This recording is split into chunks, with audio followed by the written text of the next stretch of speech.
आनंद मठ। आनंद मठ और ऋषियों की अनमोल धरोहर को संजोएं।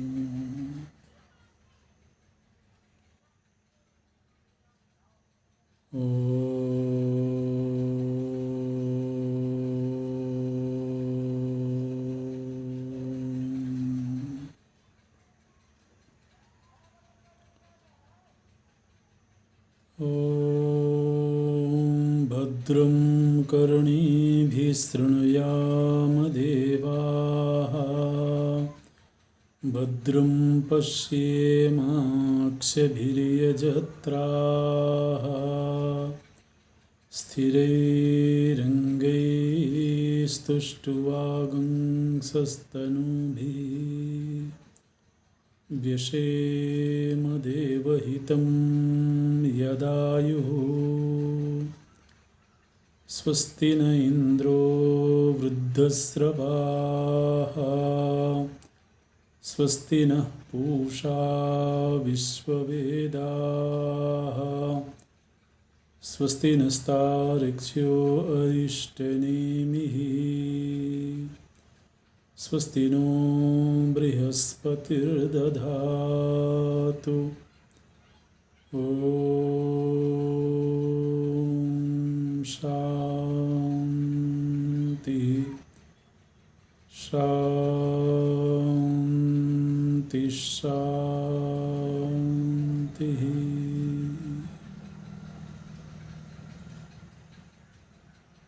सच्चिदानन्दरूपाय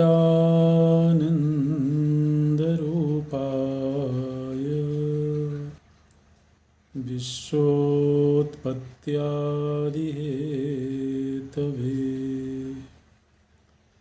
तापत्रयविनाशाय श्रीकृष्णाय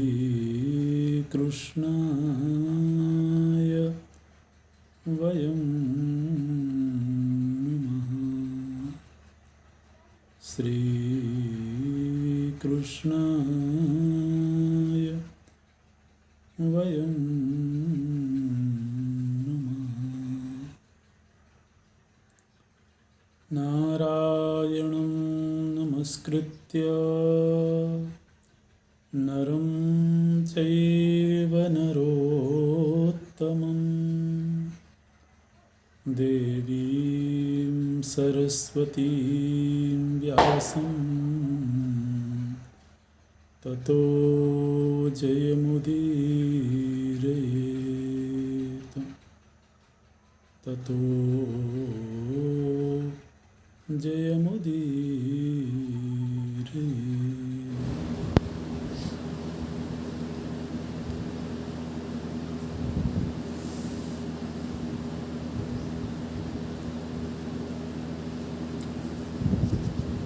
शरणागति के संदर्भ में एक प्रसंग आया है।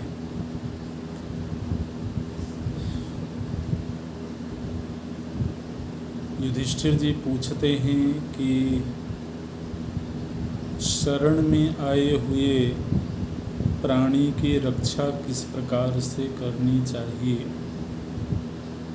शरणागतम ये रक्षन्ति भूतग्रामं चतुर्विधं, किम तस्य भरतश्रेष्ठ फलं भवति तत्त्वतः। प्रश्न पूछते हैं कि जो व्यक्ति शरण में आए हुए प्राणी की रक्षा करता है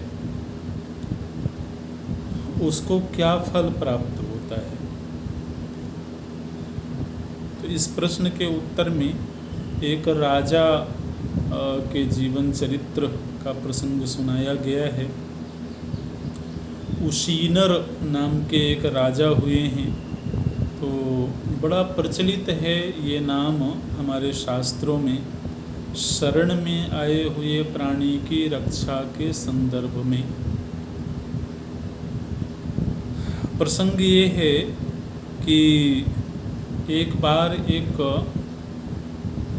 एक बाज कबूतर का पीछा कर रहा था। बाज पक्षी के विषय में ये वर्णन आया है कि वह केवल कबूतर का ही आहार करता है, ऐसा वर्णन आया है। तो ये जो बाज पक्षी है, इसने एक कबूतर के ऊपर आक्रमण कर दिया, एक कबूतर के ऊपर झपटा है और वह कबूतर उसके पंजे से छूट करके एक राजा के गोद में जाकर के गिरा।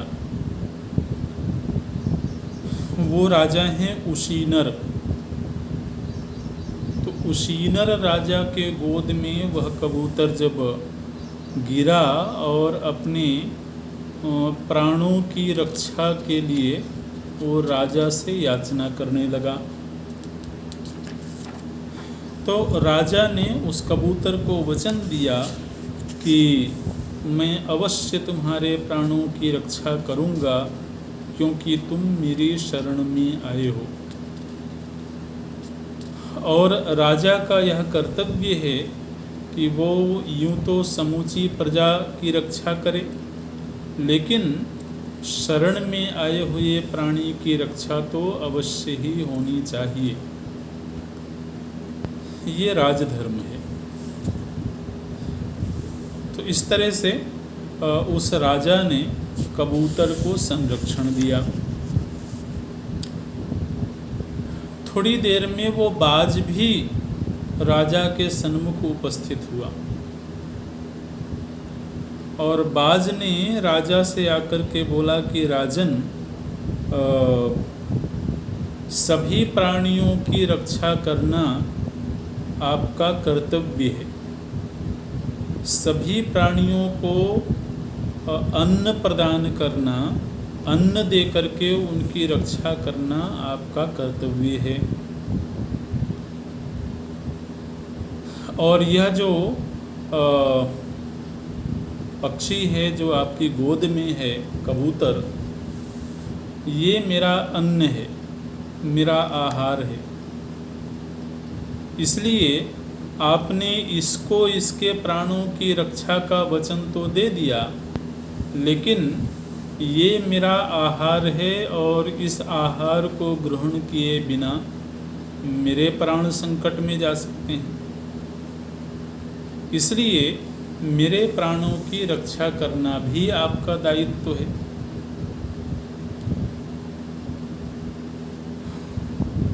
तो इस तरह से उस बाज ने जब राजा से कबूतर को मांगा, तो राजा ने कहा कि देखो, अब ये पक्षी चूंकि मेरी शरण में आ गया है और मैंने इसकी रक्षा का वचन दे दिया है, इसलिए मैं इसे तो तुम्हारे हवाले नहीं कर सकता, लेकिन इसके बदले में तुम कोई भी पशु को मांग लो, वो मैं देने के लिए तैयार हूँ। तुम चाहो तो अपनी भूख मिटाने के लिए बैल, भैंसा, सुअर, मृग, कोई भी प्राणी तुम मांग लो, वो मैं तुम्हारे सामने प्रस्तुत कर दूंगा, लेकिन इस कबूतर को मैं नहीं दे सकता। बाज ने कहा कि राजन, प्रकृति ने प्रत्येक प्राणी के लिए आहार सुनिश्चित किया है और उस प्राणी की आत्मरक्षा उस आहार को ग्रहण करने से ही होगी। तो प्रकृति ने बाजों के लिए कबूतर को ही अन्न के रूप में निर्धारित किया है, और जिसका जो भोजन निर्धारित है वो उसे प्राप्त होना चाहिए। प्राचीन काल से ही ये परंपरा है। सेनाः कपोतान् खादन्ति स्थितिरेषा सनातनी। यह सनातन काल से परंपरा चली आ रही है कि जो सेन है, बाज है, वह कपोत का ही भक्षण करता है।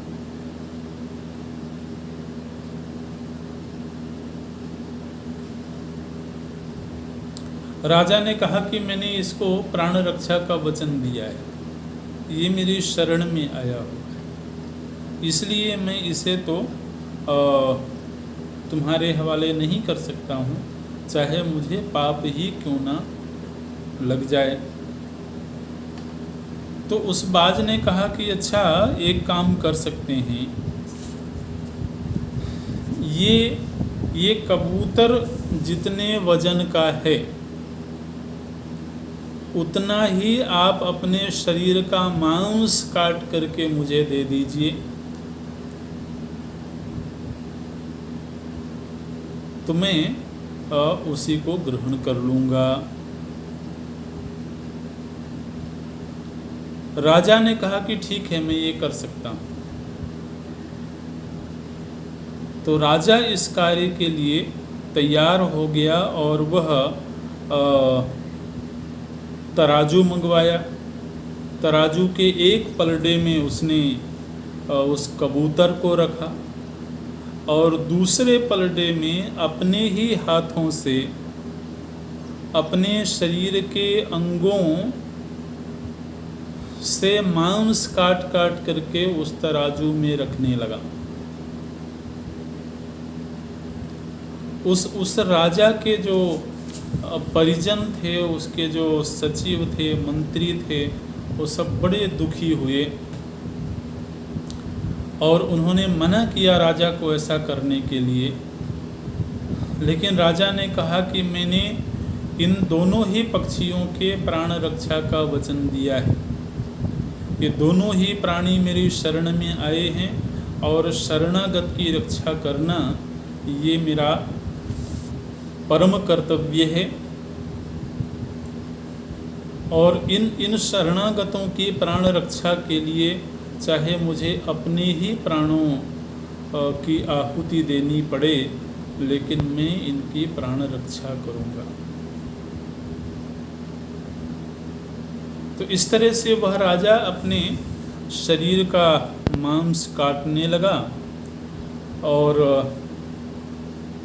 वो कबूतर इतना भारी हो गया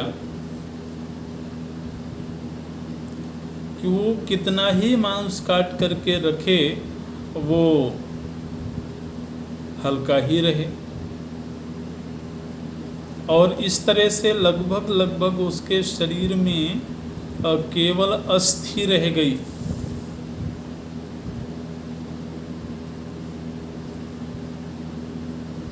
और उसके बावजूद जब वो पलड़ा भारी नहीं हुआ, तब फिर राजा ने अपने आप को ही, अपने पूरे शरीर को ही उस पलड़े पर चढ़ा दिया।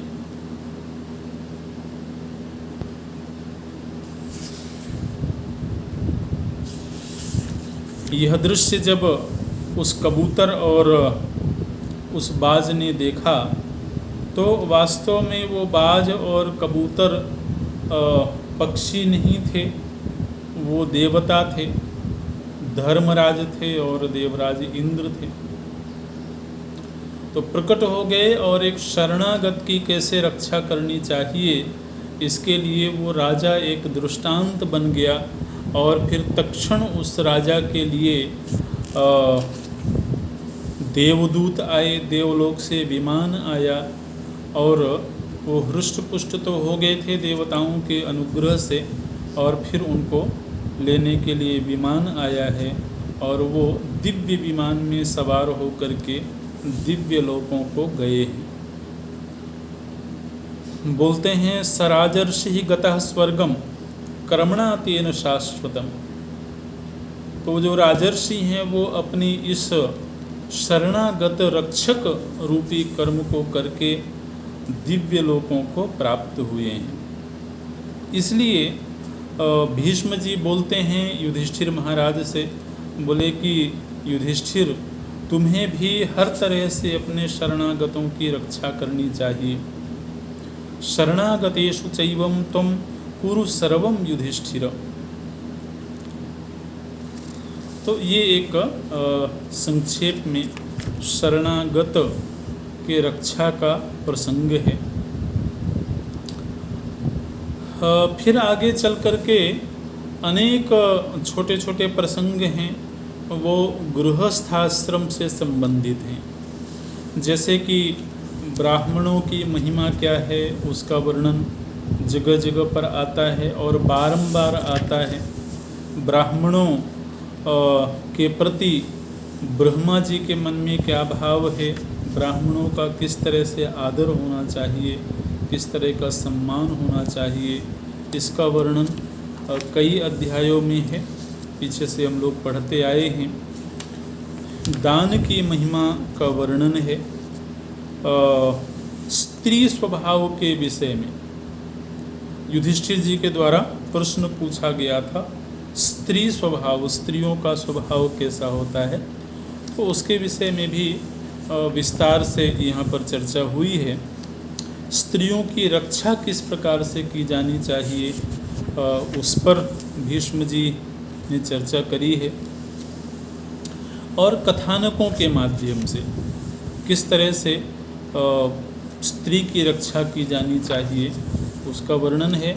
अब हम विस्तार से नहीं देखेंगे, केवल वो विषय आपको बता रहे हैं कि किन किन विषयों पर यहाँ पर चर्चा हुई है।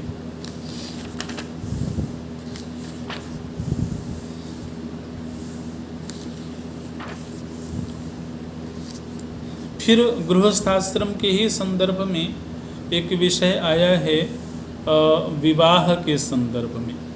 ये प्रश्न पूछा गया था कि जब कि कोई माता पिता अपनी कन्या का विवाह करने जा रहे हों तो उस समय उन्हें किस तरह के वर की तलाश करनी चाहिए।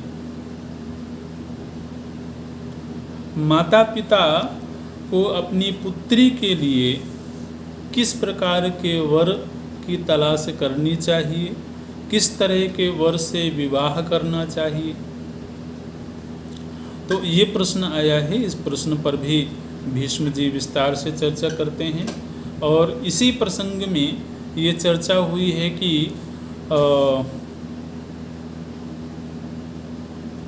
किस व्यक्ति को किस वर्ण में विवाह करना चाहिए।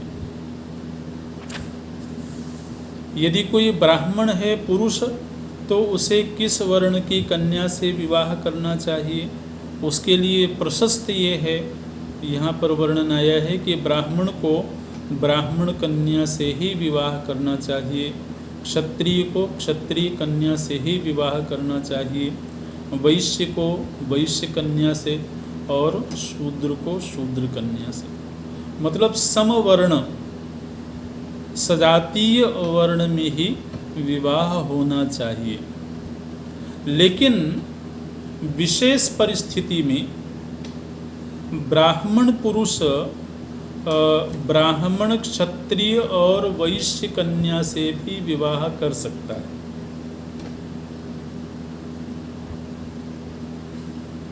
इसी तरह से यदि कोई क्षत्रिय पुरुष है तो वह क्षत्रिय और वैश्य कन्या से विवाह कर सकता है, ब्राह्मण कन्या से विवाह नहीं कर सकता और शूद्र कन्या से भी विवाह नहीं कर सकता। इसी तरह से यदि कोई वैश्य है तो वह केवल वैश्य कन्या से ही विवाह कर सकता है, ब्राह्मण क्षत्रिय और शूद्र कन्या से विवाह नहीं कर सकता। तो इस तरह से ये वर्णन आया है। और ये भी प्रसंग है कि अपने ही वर्ण में गोत्र का भी ध्यान रखना होगा। देखिए, गोत्र को लेकर के भी चर्चा है। समाज में चर्चाएं प्रचलित हैं वैसे तो, अब समय थोड़ा बदल रहा है तो ये चीज़ें गौड़ हो रही हैं, लेकिन पुराने समय से ये परंपरा रही है।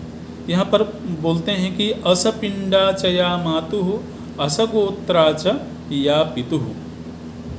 पिता का जो गोत्र हो उसी गोत्र में विवाह नहीं करना चाहिए। माता के गोत्र में और पिता के गोत्र में, दोनों में ही बोलते हैं कि सगोत्र में विवाह नहीं किया जाना चाहिए। ये वर्णन है। फिर विवाह की जो विधि होती है, हमारे शास्त्रों में 8 प्रकार के विवाह बताए गए हैं। उनमें से 4 विवाह तो विहित हैं और 4 अविहित हैं। तो किस प्रकार से विवाह करना चाहिए, किस पद्धति से विवाह करना चाहिए, उसका वर्णन है। फिर एक प्रसंग आता है उत्तराधिकार को लेकर के। उत्तराधिकार माने माता पिता की जो संपत्ति है। देखिए, ये सब हमारा शास्त्रीय संविधान है ना। देश में जो संविधान बनाया गया वो शास्त्र सम्मत बहुत नहीं है ना। जो हमारी सनातन परंपरा के शास्त्र हैं, उन शास्त्रों के अनुसार बहुत ज़्यादा वो संविधान नहीं है। लेकिन हमारे शास्त्रों में एक मानव संविधान है। तो यहाँ पर इस संविधान का एक तरह से आप वर्णन दे सकते हैं। विवाह संबंधी क्या क्या मर्यादाएं होनी चाहिए, क्या क्या नियम होने चाहिए। इसी तरह से उत्तराधिकार के संदर्भ में माता पिता का जो धन है, उस धन का अधिकारी कौन होना चाहिए, और उसमें भी किसका कितना अधिकार होना चाहिए, कितने प्रतिशत किसका हिस्सा होना चाहिए। माता पिता के धन में पुत्री का अधिकार होना चाहिए कि नहीं होना चाहिए, इसको लेकर के भी बड़े विस्तार से चर्चा हुई है।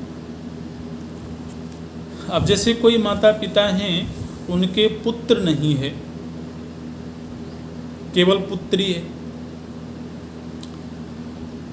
लेकिन उनके भाई बंधु हैं। तो ऐसी स्थिति में किसका अधिकार कितना होना चाहिए, इसका भी यहाँ पर विस्तार से वर्णन हुआ है। वस्त्र और आभूषण, ये भी बड़ा विवादित प्रसंग समाज में रहता है कि किस प्रकार के वस्त्र पहने जाने चाहिए, किस प्रकार के आभूषण धारण करने चाहिए। तो इसको लेकर के भी यहाँ पर चर्चा हुई है। अच्छा, ये जो उत्तराधिकार होता है, इसके लिए हिंदी में एक शब्द है दाय। दाय का अर्थ होता है पीढ़ी दर पीढ़ी चली आ रही जो संपत्ति होती है, उसको दाय बोलते हैं। तो दाय का विभाग किस तरह से किया जाना चाहिए, इसका भी वर्णन है।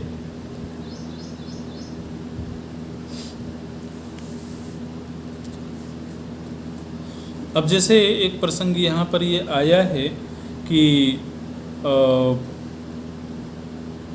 स्त्रियास्तु यद भवेत वित्तम पित्रा दत्तम युधिष्ठिर ब्राह्मण्याद तदहरेत कन्या यथा पुत्रस्तथा हिसा। स्पष्ट रूप से महाभारत में ये वर्णन आया कि जिस तरह से माता पिता के दाय में पुत्र का अधिकार होता है, उसी तरह से पुत्री का भी अधिकार होता है। यथा पुत्र तथा हिसा, ये प्रसंग है।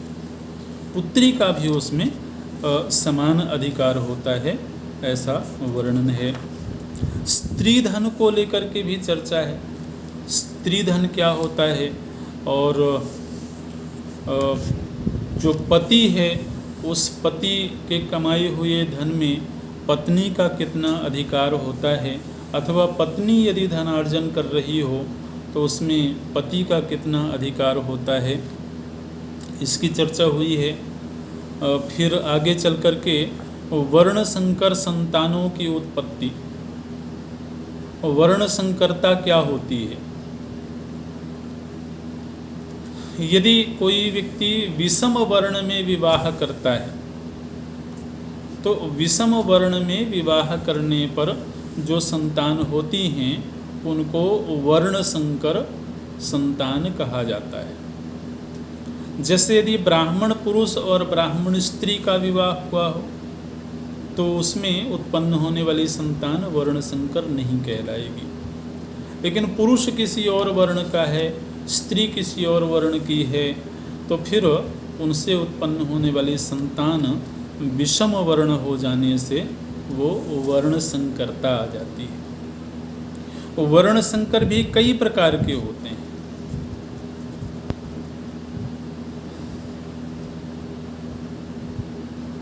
जैसे एक शब्द आपने सुना होगा, महाभारत में भी कई बार आता है, सूत। एक जाति होती है, एक वर्ण है सूत, है ना। कर्ण के लिए बोलते हैं सूत पुत्र है, इस तरह से। तो सूत एक वर्ण है, एक जाति है। तो सूत वर्ण कैसे उत्पन्न होता है? बोले कि जब पुरुष क्षत्रिय हो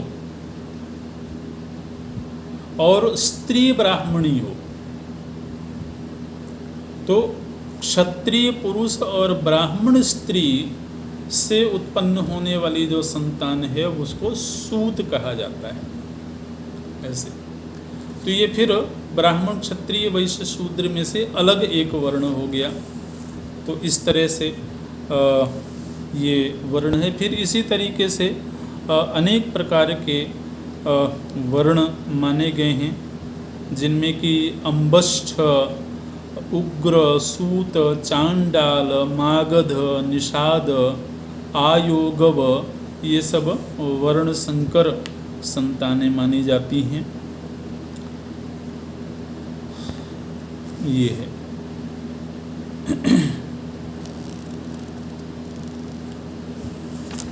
तो वर्ण संकर जाति कितने प्रकार की होती है, फिर उनका क्या अधिकार होता है, इस चीज़ का वर्णन हुआ है। पुत्र कितने प्रकार के होते हैं, इसका भी विस्तार से वर्णन है, चर्चा हुई है। एक बड़ा सुंदर प्रसंग आया है और कई अध्यायों में इसकी चर्चा हुई है। वो प्रसंग है गाय की महिमा। गौ की क्या महिमा है? आज हम समाज में देखते हैं गौ रक्षा को लेकर के बड़े आंदोलन होते हैं, बड़ी चर्चाएं होती हैं। तो गौ माता का महात्म्य क्या है और गाय की सेवा करने का क्या फल होता है, गौ दान करने का क्या फल होता है।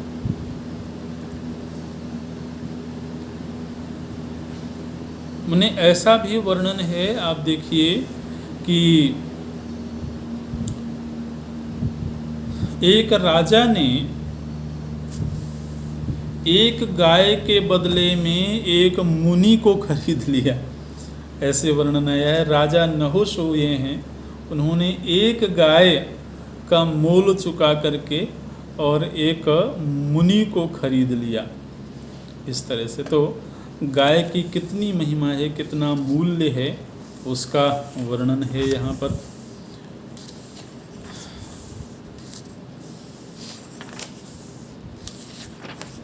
गोदान के विषय में बड़ी चर्चा हुई है और जितने प्रकार के दान होते हैं उन दान में गोदान को सर्वश्रेष्ठ पायदान पर रखा गया है। इस तरीके से अगर कोई पतित व्यक्ति भी हो, वह पतित व्यक्ति भी यदि गोदान करता है तो उसको पापों से मुक्ति मिलती है, वो शुभ लोकों को जाता है। तो बड़ी महिमा यहाँ पर गोदान की बताई गई है। और गाय का भी दान किसको करना चाहिए? दान करने की वस्तु और दान करने के लिए पात्र व्यक्ति, वस्तु के आधार पर भी फल का निर्धारण होता है और पात्र के आधार पर भी फल का निर्धारण होता है।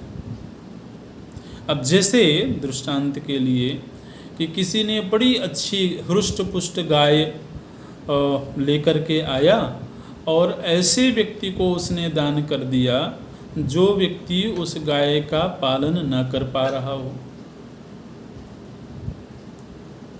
ऐसे व्यक्ति को दान कर दिया गया जो उस गाय को चारा न खिला पा रहा हो, समय पर उसको जल न पिला रहा हो। यदि ऐसे व्यक्ति को दान कर दिया गया हो तो दान करने वाले को भी उसका अपराध लगता है, उसका पाप लगता है। ये है। इसलिए बहुत सोच विचार करके और किसी योग्य पात्र को ही गोदान किया जाना चाहिए, इसका यहाँ पर वर्णन आया है।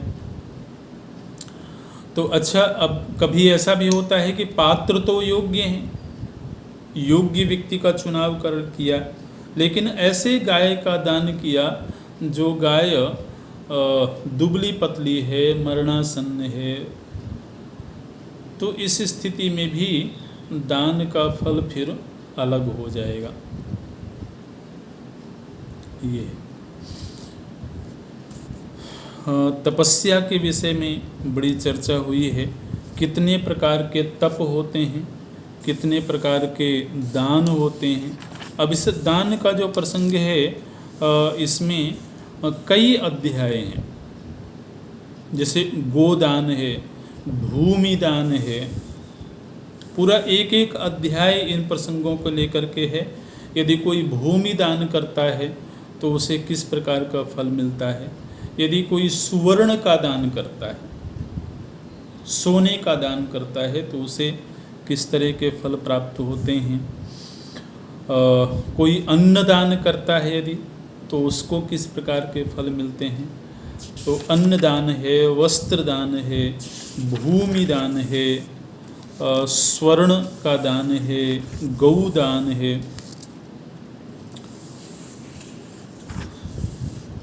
दान के लिए पात्र की भी चर्चा है। ब्राह्मण को दिया गया दान अथवा निर्धन व्यक्ति को दिया गया दान, धर्मात्मा को दिया गया दान, तो इन सब के भी पृथक पृथक फल बताए गए हैं। यदि कोई व्यक्ति जलाशय बनवाता है, अब ये सब गृहस्थाश्रम के कर्तव्य हैं, गृहस्थाश्रम के धर्म हैं, तो उनका विस्तार से वर्णन है। यदि कोई जलाशय बनवाता है, जल स्रोत बनवाता है, तो किस प्रकार से जलाशय का निर्माण किया जाना चाहिए और जलाशय का निर्माण करने से उस निर्माणकर्ता को क्या फल प्राप्त होता है। यदि कोई बगीचा लगाता हो तो बगीचा लगाना भी धर्म कार्य में आता है, जलाशय बनवाना ये धर्म कार्य में आता है। इसी तरह से धर्मशाला का निर्माण है, लोगों के लिए ठहरने के लिए, पथिकों के ठहरने के लिए आवास की व्यवस्था करना, धर्मशाला का निर्माण करना, तो ये सब इष्टापूर्त कर्म माने गए हैं। वेदों में बड़ी महिमा है इनकी। इष्ट और आपूर्त दो तरह के कर्तव्य मनुष्य के जीवन में होते हैं। इष्ट कर्म का अर्थ होता है अपने निजी जीवन का संचालन करने के लिए जो कर्म किए जाते हैं, वो इष्ट कर्म के अंतर्गत आते हैं। और दूसरा होता है आपूर्त कर्म। आपूर्त का अर्थ है लोक कल्याण के लिए, समाज के हित के लिए जो कार्य किए जाएं, जो कर्तव्य निर्धारित हैं शास्त्र में, उनको आपूर्त कर्म कहा जाता है। तो उन्हीं के आपूर्त कर्म के अंतर्गत ही जलाशय, प्याऊ और धर्मशाला, बगीचा, इन सब के निर्माण का प्रसंग आता है। ब्रह्मचारियों के लिए गुरुकुल का निर्माण करना, आश्रमों का निर्माण करना अथवा आश्रम के निर्माण में सहयोग करना, उसका क्या फल होता है, तो इसका वर्णन है। जिस तरह से गोदान की बड़ी महिमा बताई गई, उसी तरह से भूमिदान और अन्नदान। देखिए यहाँ पर बोलते हैं, दाता दशानुगृह्णाति दशहन्ति तथा क्षिपन्न पूर्वदत्ता हरन् भूमिं नरकायोपगच्छति। बोले कि यदि कोई व्यक्ति भूमि का दान करता हो तो वह अपनी 10 पीढ़ियों को पवित्र कर देता है। कभी कभी ऐसा भी होता है कि कोई व्यक्ति भूमि का दान करता है और बाद में वापस भी ले लेता है। तो यदि कोई भूमि का दान करे और दान करने के बाद वापस ले ले, तो वही जिन 10 पीढ़ियों को उसने पवित्र किया था, वही 10 पीढ़ियां नरकगामी हो जाती हैं। ऐसा बोलते हैं, पूर्वदत्ताम हरन् भूमिम नरकायोपगच्छति। इस तरह से कोई भूमि दान देने की प्रतिज्ञा तो कर लिया हो, संकल्प ले लिया हो, लेकिन फिर वह दान न करता हो, तो उसको भी पाप का भाजन होना पड़ता है। इसी प्रकार से अन्नदान की बड़ी महिमा बताई गई है। यहाँ पर बोलते हैं, अन्नमेव प्रशंसन्ति देवा ऋषिगणास्तथा लोकतंत्रम ही संज्ञाश्च सर्वमन्ये प्रतिष्ठितम। बोले अन्न में ही सभी प्राणियों की प्रतिष्ठा है, इसलिए यदि कोई व्यक्ति अन्न का दान करता है तो वह देवताओं को प्रसन्न करता है।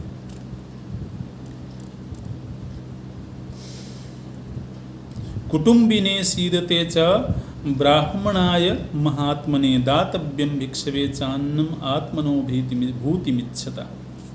कोई व्यक्ति यदि अपना कल्याण चाहता हो तो उसे ब्राह्मणों को और भिक्षा मांगने के लिए आए हुए ऋषि को, महात्मा को अवश्य अन्न का दान करना चाहिए।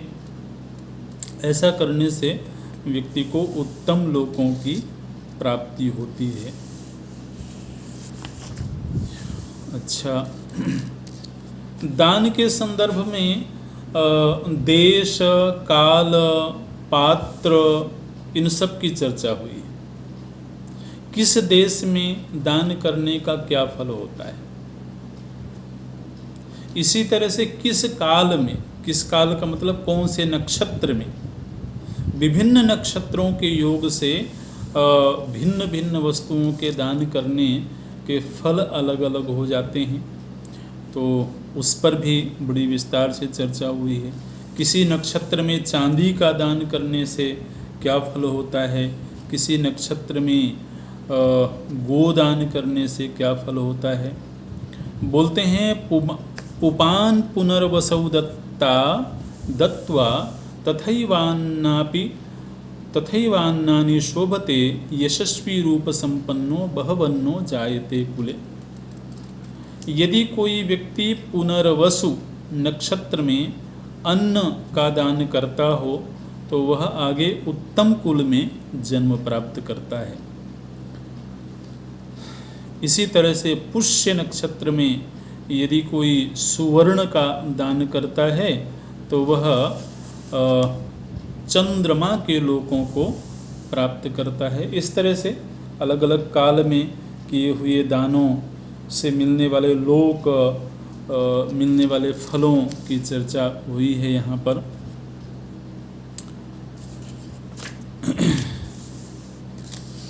जल दान की भी महिमा बताई गई है।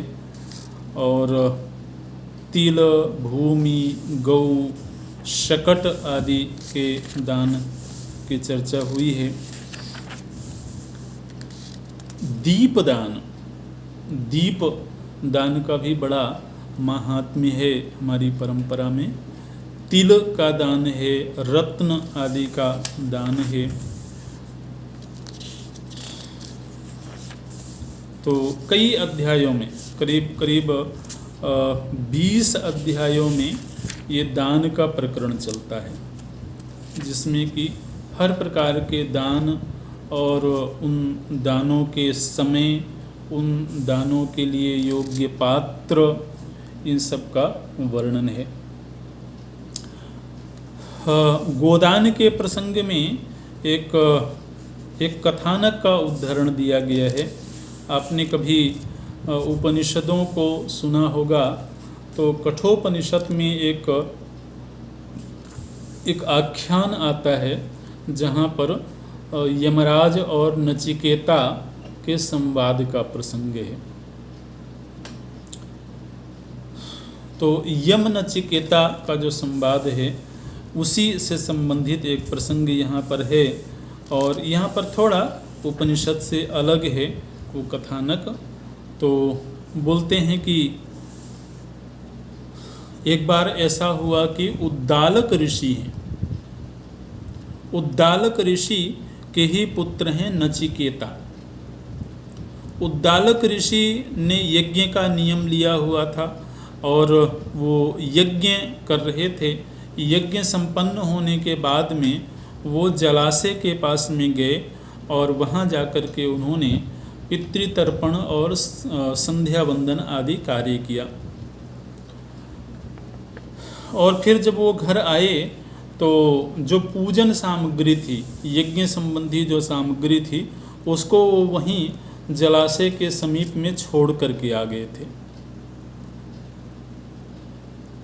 उद्दालक ऋषि ने अपने पुत्र नचिकेता से कहा कि बेटा तुम जरा जलाशय के पास जाओ और वहाँ से मेरी पूजन सामग्री ले आओ। समिधा, कुश, फूल, जलपात्र, इस तरह से ये सब वहाँ रखे हुए थे। तो पिता ने कहा कि तुम जाकर के वहाँ से पूजन सामग्री ले आओ। नचिकेता जब गए नदी के पास में, तो वहाँ जाकर के देखा कि नदी ने सब कुछ बहा दिया था। वहाँ कुछ भी पूजन सामग्री बची नहीं थी, वो जल के प्रवाह में बह गई। नचिकेता जब लौट करके आए तो उन्होंने पिता से कहा कि मुझे तो वहाँ कोई भी पूजन सामग्री नहीं मिली। तो ये सुन करके पिता को क्रोध आ गया। पिता ने सोचा कि शायद ये झूठ बोल रहा है, ये गया ही नहीं होगा। तो पिता को क्रोध आ गया और क्रोध में आकर के उन्होंने बोल दिया कि तुम यमराज के पास चले जाओ। इस तरह से क्रोध में आकर के पिता ने जब बोला कि तुम यमराज का दर्शन करो,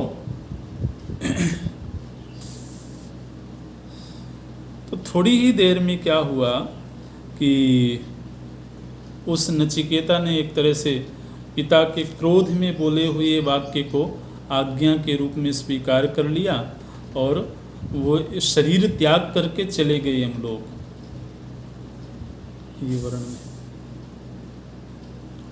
और शरीर त्याग करके गए। पिता ने जब देखा कि उनके पुत्र की मृत्यु हो गई, तो उद्दालक ऋषि को बड़ा कष्ट हुआ, बड़ी पीड़ा हुई। और फिर वो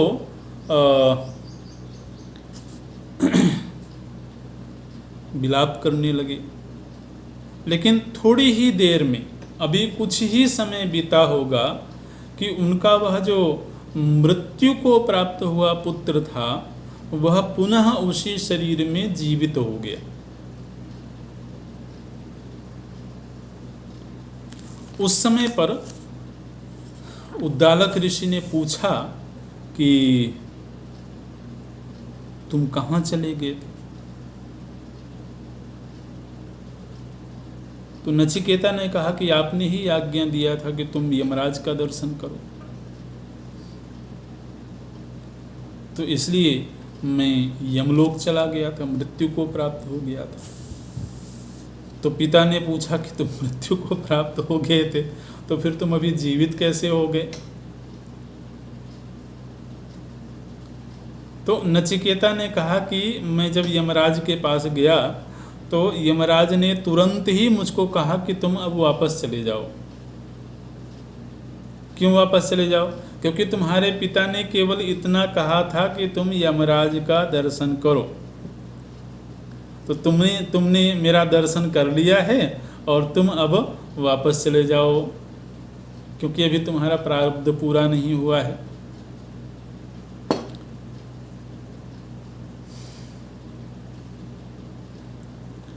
तो नचिकेता ने कहा कि हे आचार्य, अब चूंकि मैं आपके इस दिव्य लोक में आ ही गया हूँ, तो मैं जरा इन दिव्य लोकों का दर्शन करना चाहता हूँ। इन दिव्य लोकों का दर्शन करके फिर वापस जाना चाहता हूँ। ये नचिकेता अपने पिता को बता रहे हैं।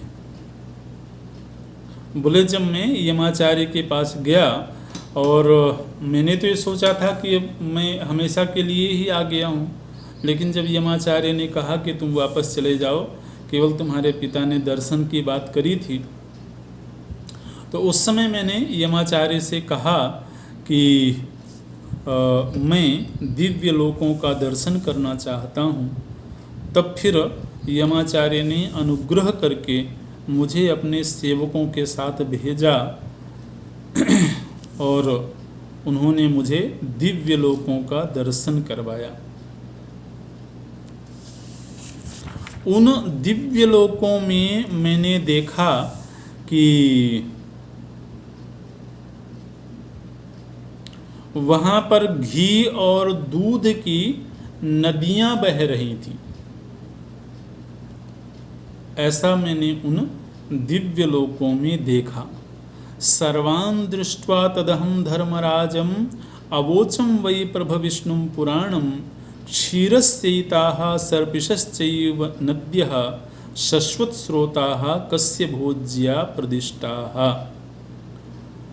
तो उस समय जब मैंने घृत और दुग्ध की नदियों को देखा, तब मैंने यमाचार्य से पूछा कि हे आचार्य, ये जो दुग्ध और घृत की सरिताएं हैं, इनका भोग कौन करता है? किसके लिए हैं ये? तो उस समय पर यमाचार्य ने मुझे बताया, बोले जिसने मनुष्य में लोक में रह कर के गोदान किया होगा, अथवा जिसने गोरस का दान किया होगा। गोरस में घृत भी आता है, दुग्ध भी आता है। तो जिसने गोरस का दान किया है अथवा जिसने गोदान किया है, ऐसे लोग ही दुख शोक से मुक्त होकर के इन लोकों में आते हैं और यहाँ उनको दिव्य भोगों की प्राप्ति होती है। इस तरह से तो फिर उसी चर्चा के दौरान यमाचार्य ने गोदान की महिमा का वर्णन किया। गोदान की कितनी महिमा है।